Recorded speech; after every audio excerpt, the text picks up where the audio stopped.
Hola, ¿qué tal? Muy buenos días, tardes, noches, en la hora en la que nos estén escuchando. Mi nombre es Israel Quiñones y pues hoy tenemos el gusto de contar con la presencia de la doctora en Derecho por la UNAM. También tiene una maestría en el Economic... bueno, ahorita nos va a decir, Sí. y lo peor es que lo anoté, pero no lo leí, pero es la doctora Paula García Villegas Sánchez Cordero. Muy buenas tardes, doctora, ¿cómo Muchas está? gracias, te agradezco, Israel, la invitación y también poder estar con tu público a través de las redes sociales. Estoy muy bien, muy contenta. No, al contrario, muchísimas gracias a usted. Dos licenciaturas, una por Derecho, otra en Economía. Estuvo también apoyando como analista a la COFESE, está en la Judicatura Federal. ¿Quién es Paula García Villegas más allá del estado académico? Mira, yo soy una persona que quiere ser y que siempre he buscado ser socialmente útil. Encontré eso a través del trabajo y que me gusta ayudar. Y sobre todo acariciar el alma de quienes sufren. Desde chiquita era justiciera, como me dicen, tú eres justiciera, y sí, desde muy pequeña encontré en la justicia, además era en ese entonces un ámbito reservado, más bien reservado y cerrado, no salíamos a la luz pública. Entonces eso cuando menos a mí me permitía ver los expedientes, sentirlos, advertir dónde estaba una injusticia, en dónde había asimetrías, y entonces compensar esas asimetrías para entonces juzgar.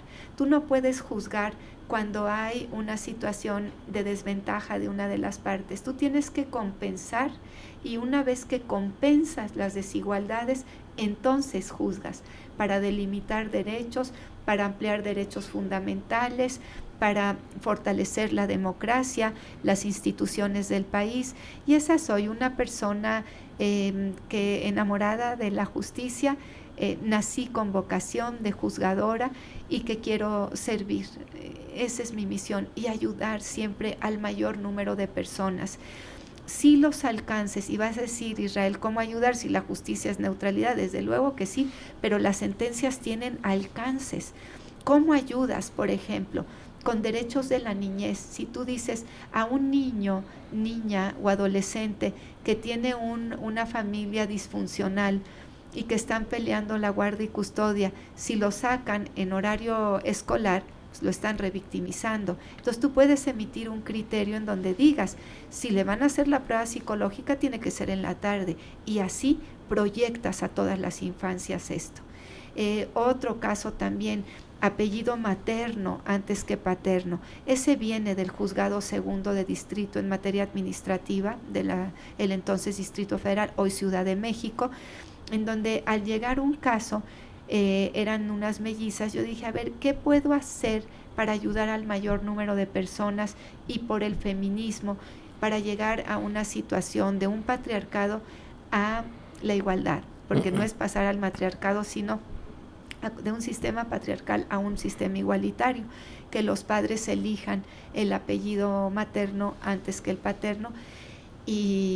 Israel, empezó a sonar el teléfono después de esa sentencia del juzgado, y a llegar personas que me decían, mi padre nos abandonó, yo quiero que me cambie el apellido. Eso no se puede, tiene que haber un acto de autoridad, pero así es como trato de ayudar al mayor número de personas, ser socialmente útil, trabajar y servir.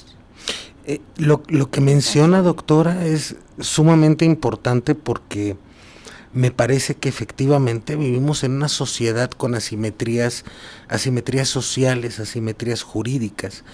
En este sentido, yo le preguntaría que, bueno, con esta reforma al Poder Judicial, ¿qué se puede corregir en el Poder Judicial para el beneficio social y Sí. en este marco pues que estamos viviendo actualmente? Gracias por tu pregunta, Israel. Son varios temas en donde hay áreas de oportunidad en todo el Poder Judicial de la Federación en general y en la Corte también en particular. El tema de expeditez en la impartición de justicia. A veces los juicios son muy largos. El artículo 17 constitucional contempla la prontitud y no necesariamente se cumple. la expeditez. Segundo, justicia de fondo sobre la forma. Cuando la justicia se dicta una sentencia, se debe de privilegiar, Israel, resolver el problema jurídico sometido a la consideración de la persona juzgadora y no únicamente terminar el problema y cerrar el expediente. Hay que terminar el problema y no solo cerrar el expediente. Porque entonces, si lo que haces es cerrar un expediente con una inoperancia, con un sobreseimiento, no resuelves nada. Ese es otro punto. Fondo sobre forma. ¿Por qué pasó esto con el Poder Judicial? Y en ese sentido, el beneficio social, ¿usted cree que llegue con la elección de juzgadores? Porque la primera parte de la pregunta, porque se fue separando de la población, se fue separando del pueblo de México con un lenguaje que era un lenguaje literalmente incomprensible. Y entonces cuando no hay buena comunicación, separas.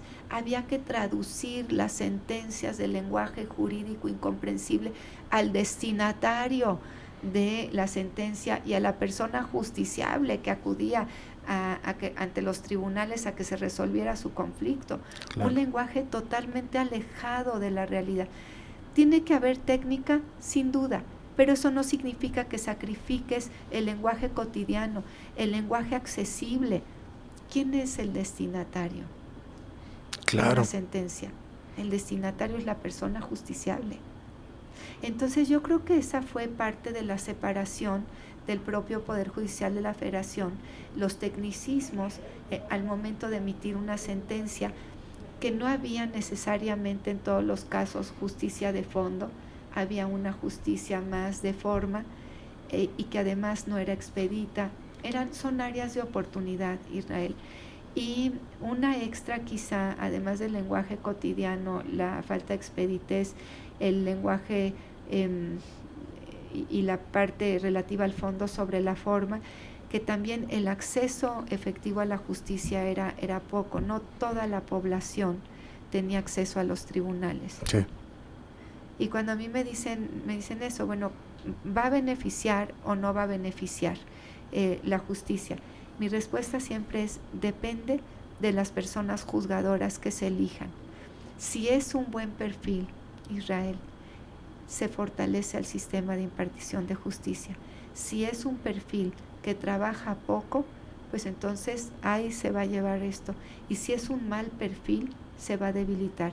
Queremos buenos perfiles. Y la segunda parte de tu pregunta, el poder lo tiene el pueblo de México, la ciudadanía. Está de ese lado, se está democratizando la justicia. El único poder público que no era democrático era porque el poder ejecutivo, hay elecciones populares, el legislativo igualmente y el judicial no.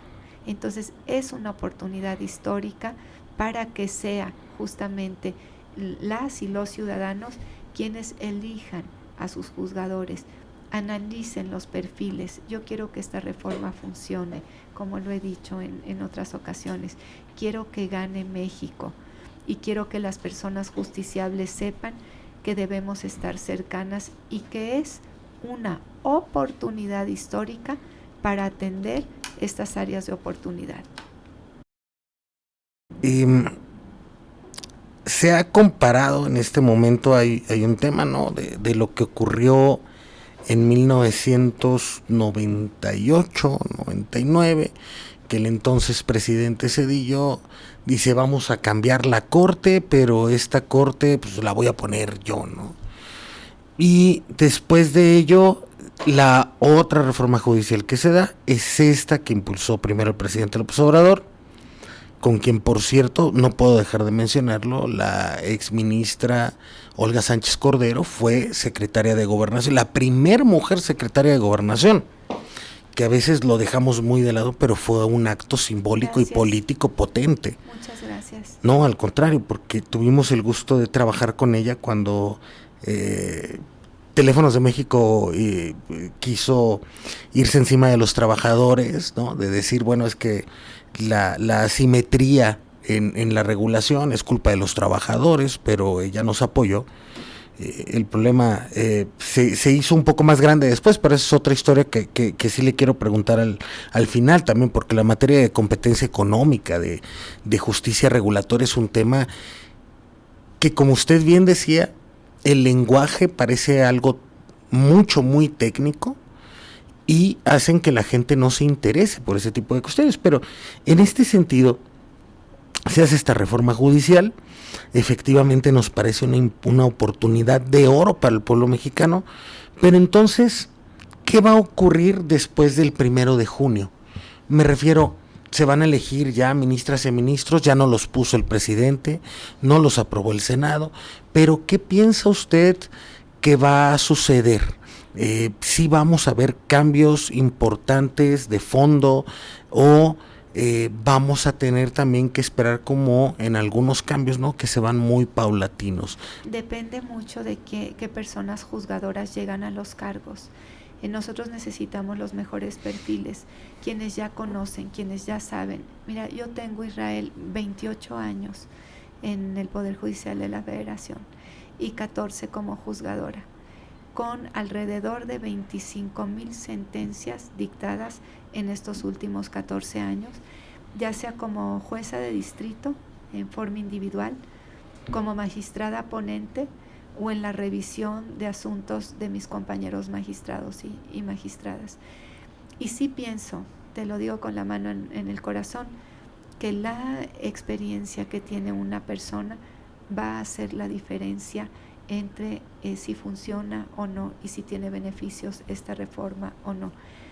Decirte de antemano que sí los va a tener cuando desconozco cuál va a ser el desempeño de las personas juzgadoras, yo puedo decirte cuál es mi desempeño, cómo son mis actos y las consecuencias de mis actos, y tengo sentencias vanguardistas, progresistas, sentencias muy sensibles, sentencias de avanzada, de protección al ambiente, de protección a las personas jubiladas, normalmente a los adultos mayores, a la niñez. Interpreto de tal manera que ayudo o trato de ayudar al mayor número de personas. Esa es mi misión en la vida. Cada uno tiene una visión. La mía es, como te decía, sentirme socialmente útil, ayudar. Y si tu pregunta ya la respondo con lo siguiente. La respuesta es: depende de quienes lleguen al cargo, de jueces, magistrados y magistradas y ministras y ministros, para que se fortalezca esta reforma. Oportunidad, como tú decías, histórica. Y aquí, para ir en este sentido, efectivamente, más de 25,000 sentencias. Alrededor de, sí.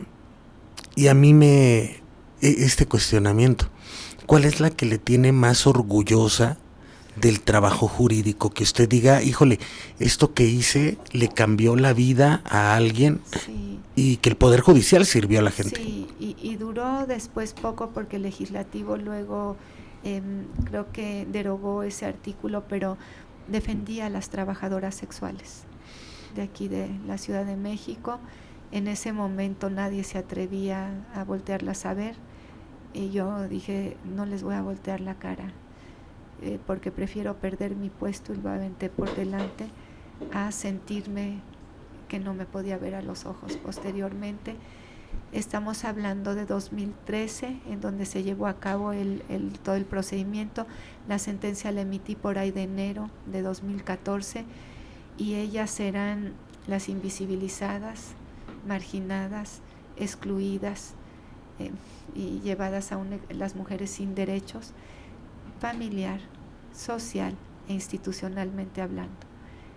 Querían reducir su caso a un aspecto de moral, cuando no tenían derechos.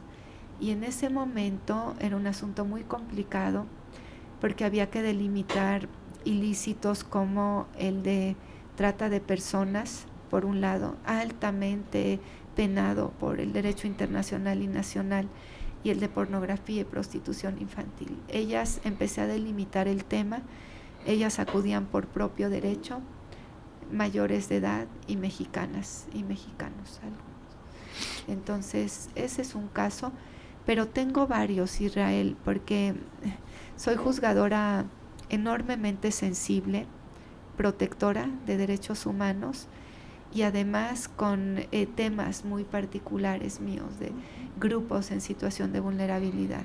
Te decía personas adultas mayores, te puedo decir de ese grupo cuál es la sentencia que más me impactó, de niñez cuál es la que más me impactó, de personas con discapacidad, por ejemplo la alberca olímpica. Ahorita la alberca olímpica es amigable a personas con discapacidad. ¿No lo era? No lo era, no. Cuando yo emití esa sentencia, las personas justiciables, una de ellas era costurera, adulta mayor y sorda y hablaba el lenguaje de señas mexicanas. Y la otra persona justiciable tenía una discapacidad social por una bipolaridad. Y en esa sentencia yo traté de proteger a todas las personas con discapacidad. La mujer adulta mayor, había ahí se conoce como interseccionalidad, porque era primero adulta mayor, segundo persona con discapacidad, mayores de 60 años, y tercero estaba en una situación de pobreza también. Si bien tenía un trabajo como costurera, lo cierto es que su situación no era una situación holgada en ningún sentido. Y lo que pedían era nada, que no les cobraran las cuotas para entrar a la alberca olímpica. Ya había un derecho al trabajo, uno al trabajo, pero por otro lado derecho a la práctica del deporte. O sea, yo tenía el trabajo de costurera, pero a la práctica del deporte también, y tienen que haber ajustes razonables. La legislación de las personas con discapacidad implica que la gratuidad en esto. Claro. A ver, una costurera adulta mayor, sorda y con lenguaje de señas mexicanas, y no, les estaban cobrando la cuota.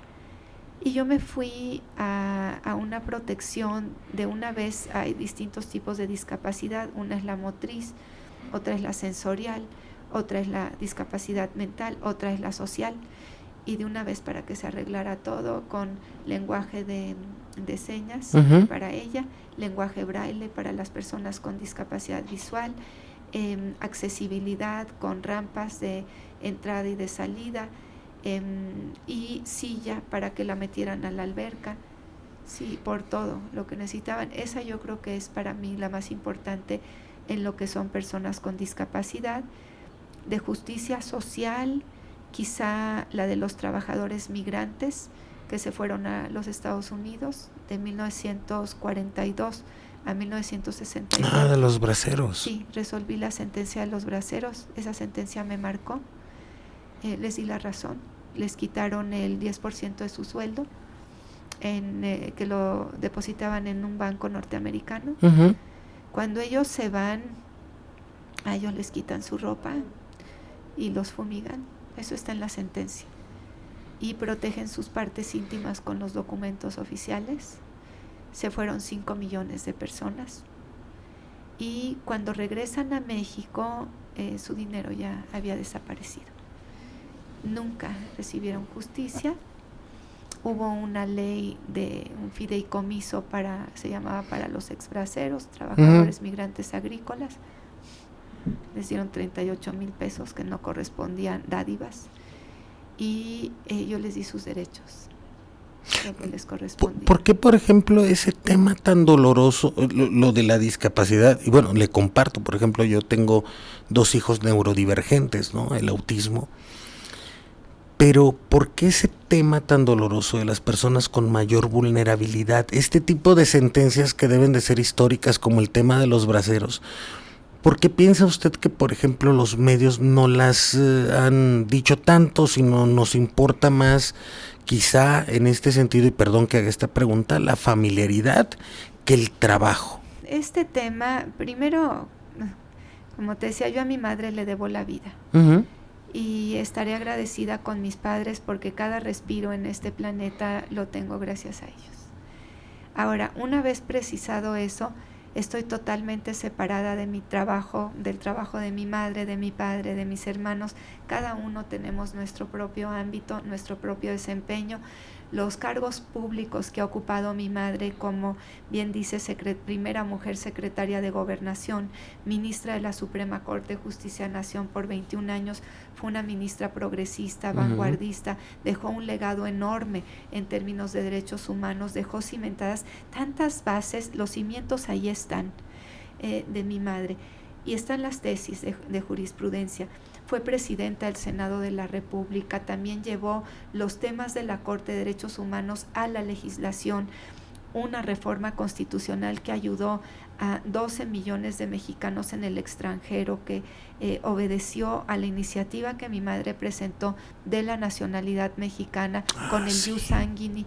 Ella es la autora de la reforma, como ella dice, 4 palabritas en el artículo 30 constitucional que dieron lugar a que los hijos de mexicanos en el extranjero, los hijos de mexicanos en el extranjero pudieran tener la nacionalidad mexicana, porque se quedaban apátridas, muchos de ellos, cuando no había el derecho de sangre, sino solamente cuando no había este derecho de sangre a la segunda generación en México.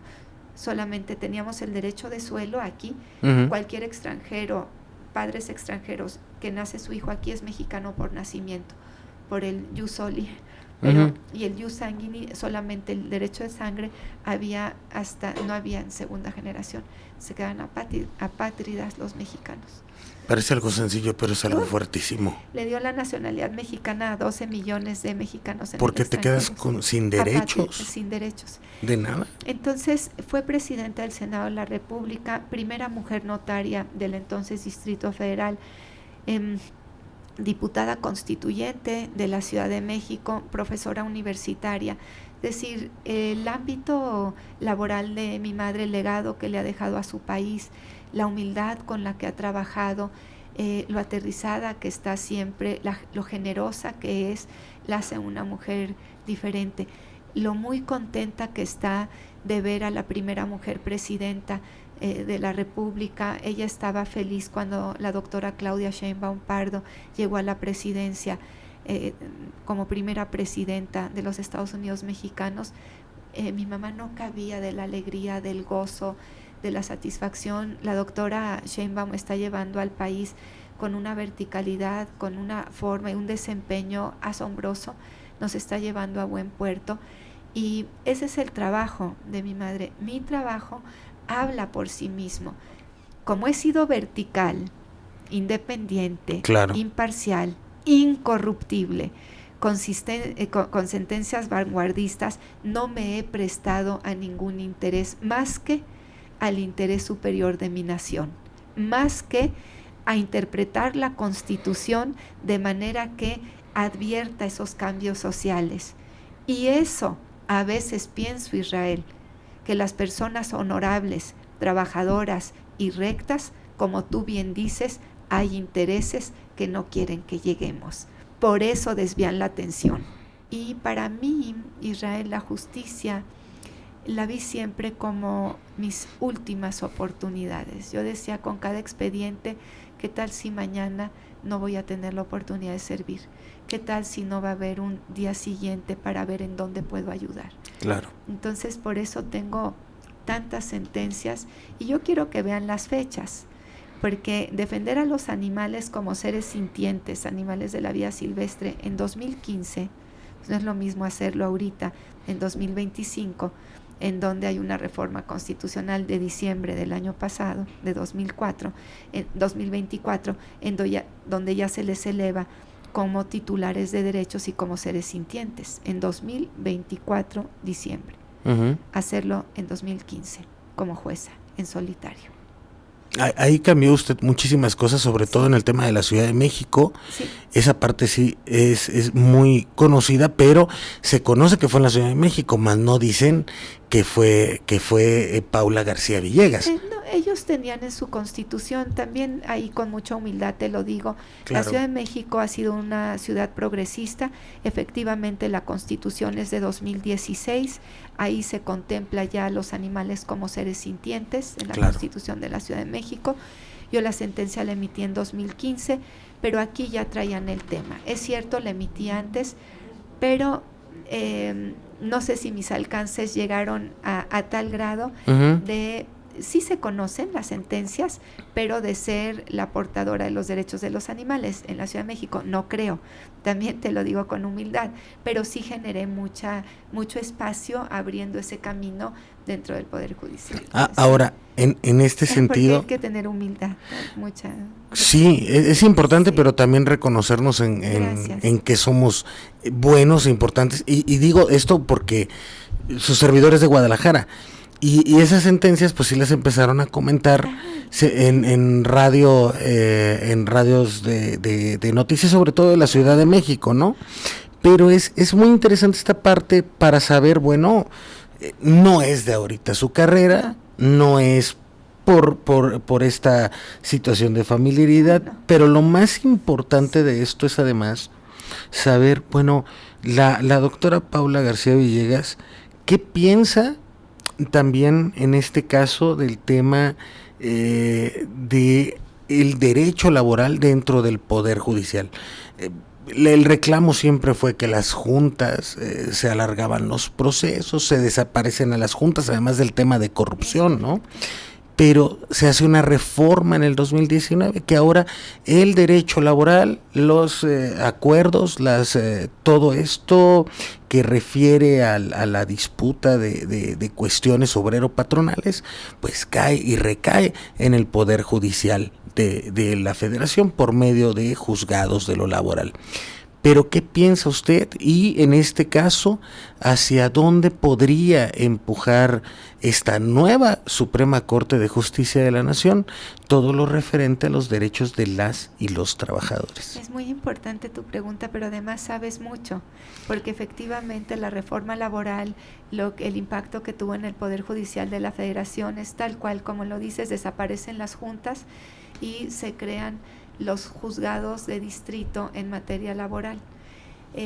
Lo que hacen es orillarse al lado de la oralidad en particular y quitar los vicios que tenían ya las juntas, tratar de conciliar previamente, que ese es el aspecto toral, a que el caso llegue a la litigiosidad. Uh-huh. Entonces tenemos que avanzar en lo preventivo a lo procesal, a la parte de tensión. Si se puede resolver un asunto antes de que sea muy gravoso procesalmente hablando, se tiene que transitar por esa parte del diálogo, de ver cuáles son las concesiones recíprocas, los errores recíprocos y transitar por la vía de la paz. ¿Cuál es el papel de la Corte? La Corte en general tiene que expandir derechos humanos, en general, y tiene que volver asimétricas las relaciones.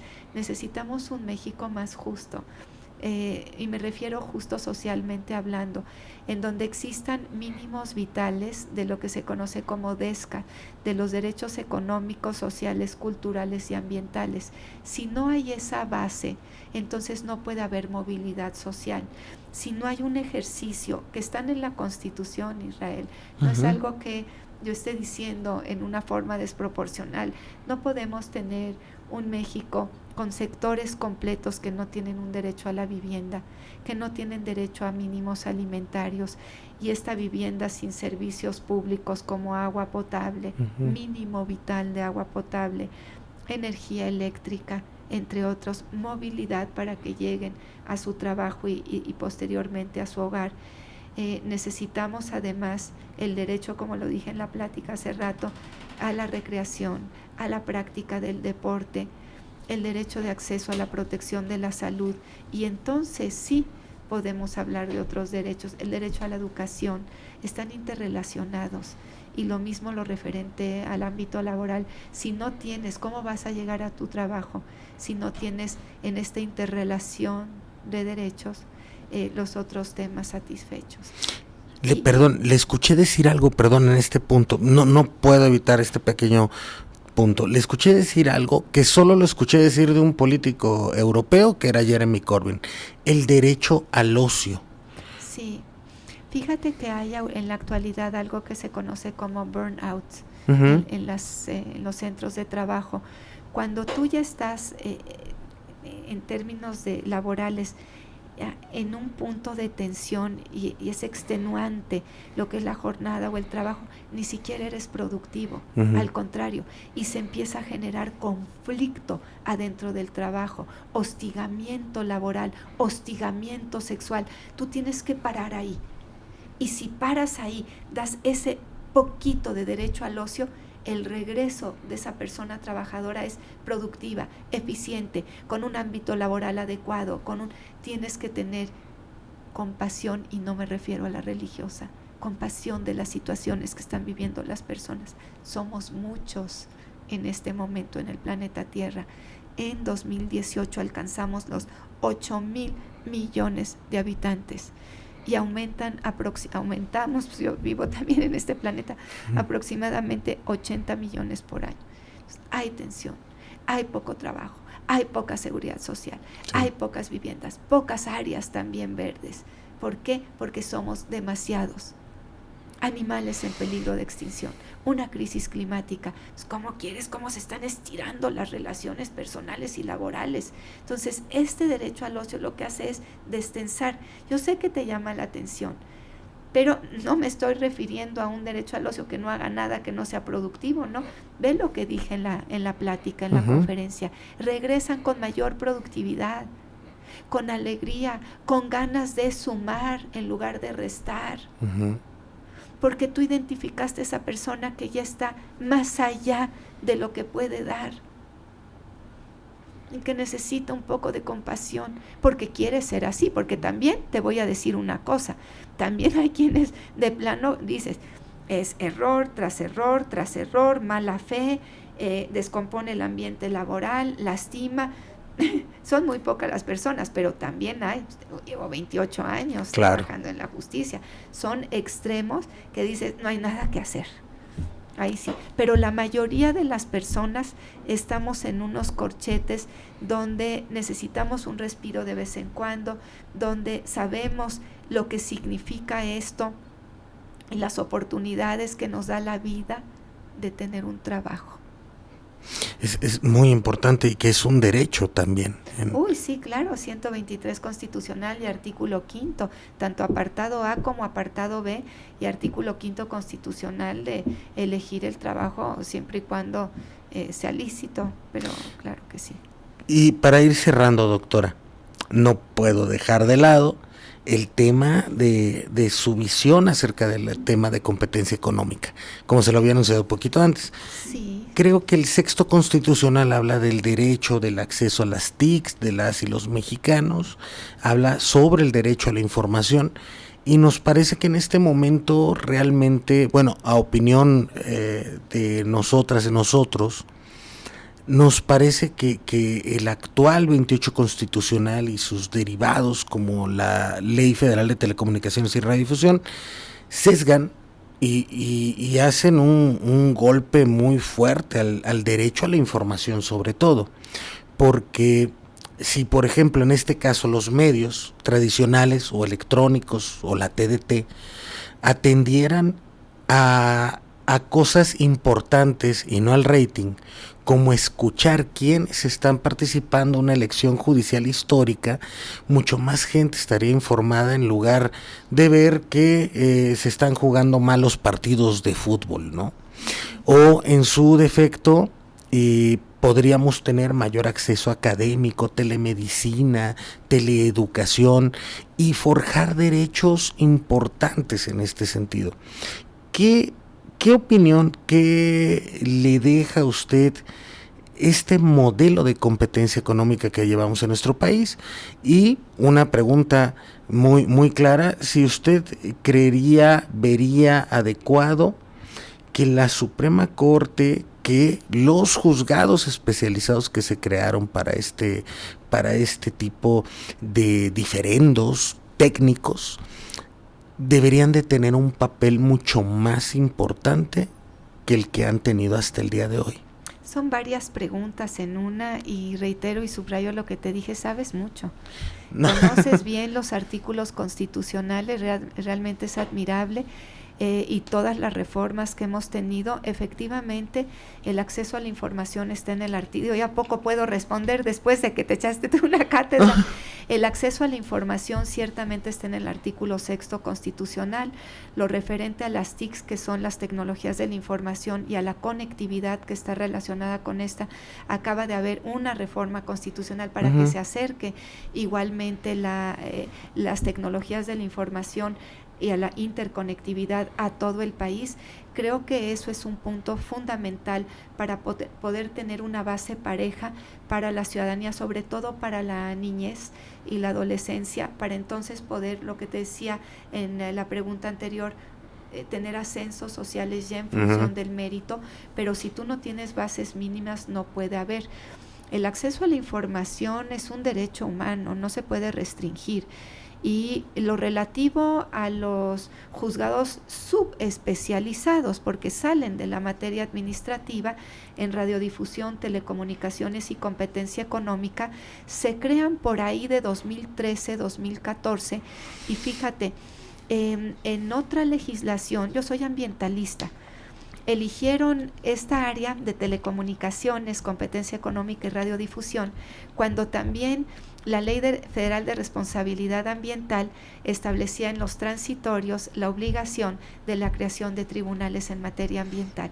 O sea, a mí me llamó, como ambientalista que soy, como escuchaste en la plática, defensora del derecho humano a un ambiente sano en todas sus modalidades, donde se incluye también el contaminador pagador. ¿Por qué se crean y por qué se le dio prioridad?